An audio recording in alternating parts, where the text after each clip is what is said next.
हाल ही में जो अभी एयर इंडिया का क्रैश हुआ है वो सबके लिए बहुत ही खौफनाक था।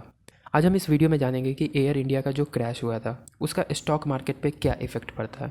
तो एक प्लेन क्रैश सिर्फ न्यूज़ नहीं होता है, मार्केट का सेंटिमेंट भी हिल जाता है इससे। एयर इंडिया के रिसेंट क्रैश ने सिर्फ एविएशन सेक्टर नहीं बल्कि पूरे स्टॉक मार्केट को इम्पैक्ट किया है। आज के वीडियो में देखेंगे 5 मेजर सेक्टर्स जहां इसका इफ़ेक्ट पड़ा है। सबसे पहला है एविएशन स्टॉक्स का हाल, इंडिगो और स्पाइस जेट। क्रैश के तुरंत बाद एविएशन स्टॉक्स जैसे इंडिगो और स्पाइस जेट में 5 से 6% की गिरावट देखने को मिली है। जी हाँ, 5 से 6% की। इन्वेस्टर सेंटिमेंट वीक हुआ है और मार्केट ने रिस्क अवॉइड किया है। शॉर्ट टर्म पैनिक था लेकिन लॉन्ग टर्म में ऑपरेशनल सेफ्टी और पैसेंजर्स कॉन्फिडेंस मैटर करेगा। इसका कहने का मतलब अभी जो रिसेंटली क्रैश हुआ है इसमें 5 से 6% में गिरावट तो देखने को मिली है, लेकिन ये अभी नीचे तो गया है, लेकिन फ्यूचर में ये थोड़ा ग्रो होगा और जा कर के वापस अपने ट्रैक पे आ जाएगा। तो इसमें ज़्यादा घबराने की कोई ज़रूरत नहीं है। बढ़ते हैं अपने नेक्स्ट पॉइंट की ओर। हमारा जो नेक्स्ट पॉइंट है एयरपोर्ट, टूरिज़्म और travel stocks. Ahmedabad airport operate करता है अदानी इंटरप्राइजेस। उनका स्टॉक्स भी 2% से नीचे गया है। जी हाँ, 2%।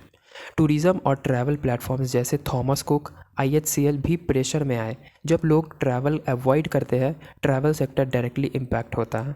जिसका मतलब कि बहुत सारे लोग डर के मारे ट्रैवल नहीं करते हैं, जिनके भी जो प्लान्स थे वो कैंसिल कर देते हैं, जिसके वजह से जो टूरिज़्म और जो ट्रैवल स्टॉक्स है उनके जो स्टॉक्स प्राइसेस है वो नीचे गए हैं।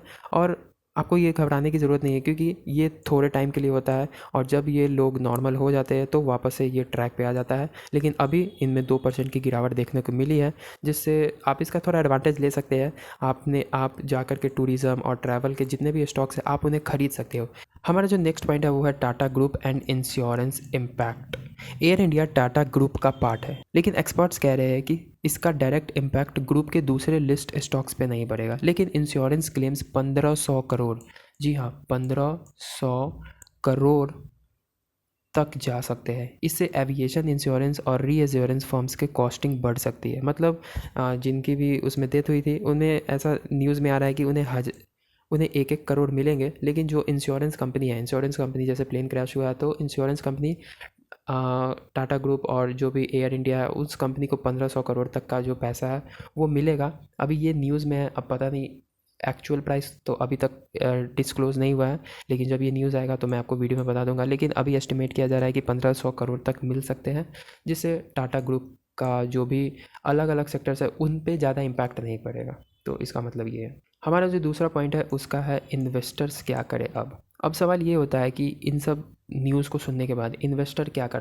को क्या करना चाहिए। आप जैसे लोग, हम जैसे लोग इन्वेस्ट मतलब कहाँ इन्वेस्ट करना चाहिए। तो ऐसे unexpected events short term violations लाते हैं।